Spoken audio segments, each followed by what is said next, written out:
everybody lies. So first off, lying doesn't equate to whether they love you or not. Yeah. And I get into that in my side chick chapter where I thought because men were being more honest with me that they loved me more. Like an idiot. He lied to his wife. So the transparency trap to me is it is a massive. Wait, you said transparency trap. Transparency trap. What do you mean by that? Like, cause do you want your partner to be honest or not? So here's the thing. Yeah. I would love to have a partner that allows for a soft place to land. That is different than full transparency. Okay. I have had horrible experiences with people being like, oh, I just want to know everything about you. Just tell me all your secrets. I want to just tell each other all of our secrets.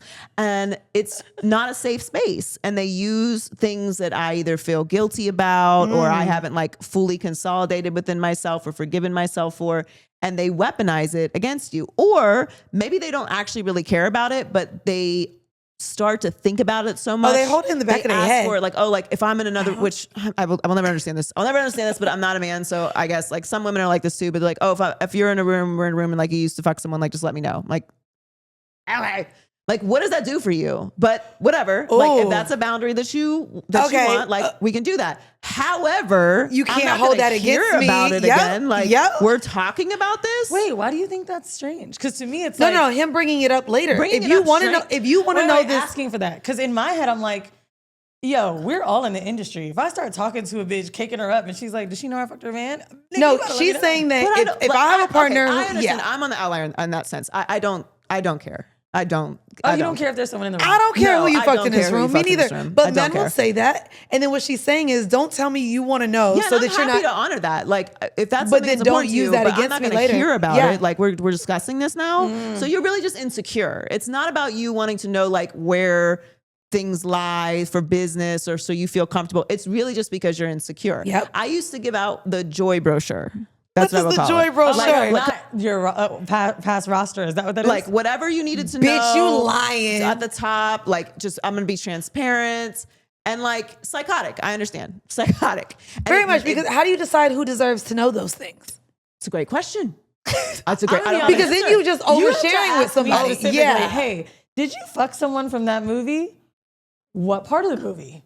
But so like what does transparency look like for you? Because I am still navigating how I want to move through relationships with transparency because I don't like to pretend. I'm saying these things about lying and stuff, but like I can't keep up. I don't want to fucking lie. I don't want to create an image of myself.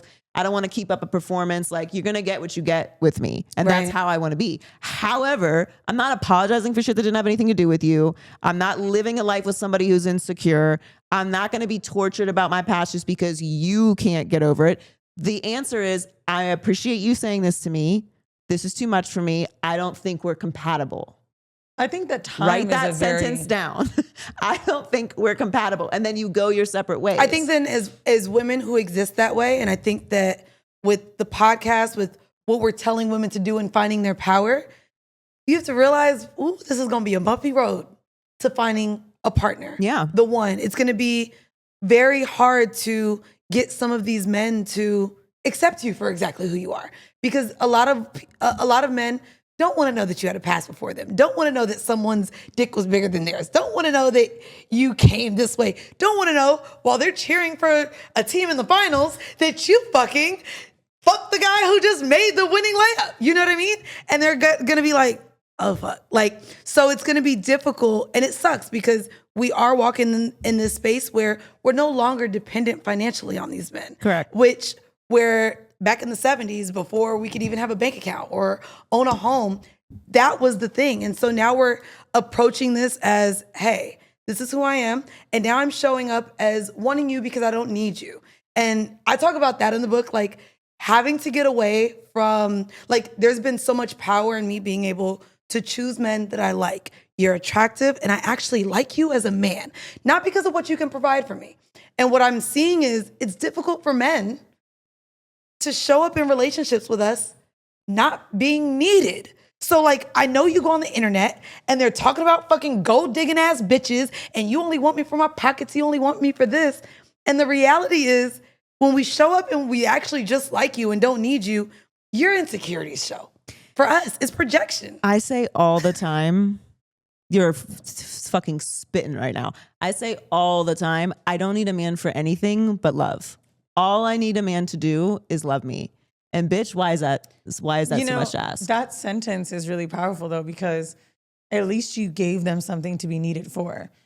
I've heard so many times that like, we just interviewed a dating coach. Her name's Maria. I wish I'm butchering her name. I think it is something, but she said Maria Matchmaker, sure. So she basically tells women, a lot of high-powered women, on the second date, have the guy come up to help you with something. If he's picking you up, being like, pull your shower rod on. She's like, tell him to fix it. Because when we are making money, we're in positions of power. We don't know how to need men for anything. And honestly, we say it. We don't say it for them. We say it for us. Yeah. Me, when I used to be like, I don't need a nigga for shit. That is just for me. Oh to no, feel I better. make anyone who walks in my house, like one of the things, and she's been getting on me because my ex-boyfriend did it and now my current boyfriend's doing it. I was like, the trash needs to be taken out. Like I remember letting my, I have a code to get into my door and it kept beeping, the battery was dead.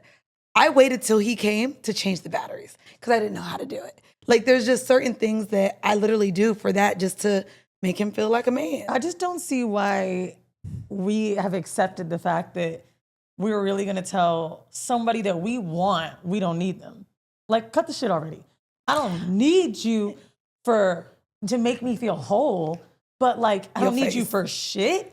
I'm sorry, but that's bullshit. If my nigga Can tell I you get right can now, I get an ISO of Get I both want of this as a them. meme. I know she's a lot of memes.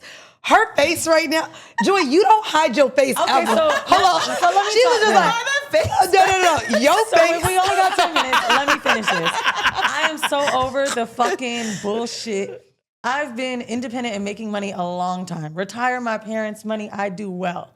I am not gonna fucking tell you that I don't need love or partnership if I'm looking for it.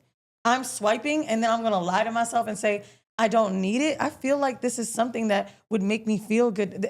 Sure, it could be a desire, but to look someone in the face and tell them you don't need them. If my man said that to me right now, I wouldn't be with him. I have that whole conversation in the book. Let me continue. Just specifically because of your face. This is pain when we have a face like that. This is not being treated the right way. This is someone fucking you over. Healthiness doesn't give you that. So when we finally allow ourselves to be in the company of men that really honor us, this shit don't happen. I know this to be true from men that I've even broken up with. I've dated good men. They just weren't for me. But no one makes you feel like shit about that when you're in a safe space. Right. It's that shit of, I don't need you. It's really for us. And it sucks so much because being vulnerable is the attractivity in each other. What man do I want that won't fucking be vulnerable with me?